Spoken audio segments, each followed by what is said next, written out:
Ineko ni kwamba Rais William Ruto leo aliendeleza ziara yake katika kaunti ya Wajir kabla ya maadhimisho ya Madaraka Day ya mwaka huu.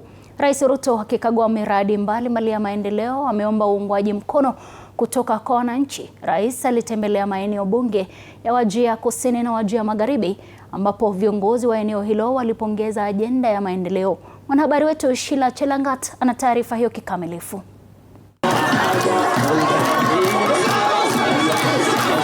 Rais William Ruto aliendeleza ziara yake ya maendeleo katika eneo la Kaskazini Mashariki kwa kukagua miradi mbalimbali inayoendelea katika maeneo bunge ya Wajir Kusini na Wajir Magharibi. Rais alipokelewa kwa shangwe na wakazi wa eneo hili, huku viongozi wanaounga mkono serikali ya Kenya Kwanza wakisifu rekodi ya maendeleo ya serikali. Wewe tiki mambo ya Madaraka Day na Jamhuri Day, sisi tulikuwa tunaona kwa TV.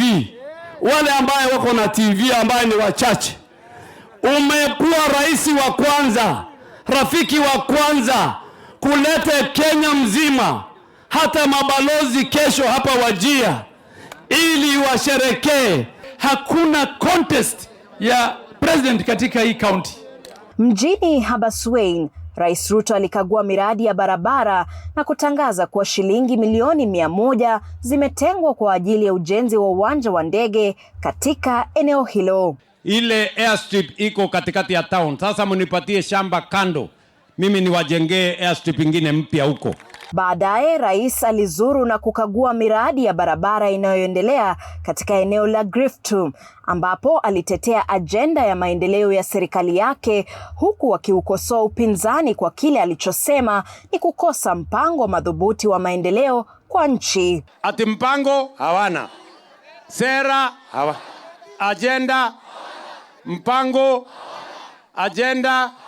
Na huku kaunti ya Wajir ikijiandaa kuwa mwenyeji wa maadhimisho ya kitaifa ya Madaraka Day, Rais Ruto anaonekana kutegemea miradi ya maendeleo kuimarisha uungwaji mkono wake katika eneo la Kaskazini Mashariki.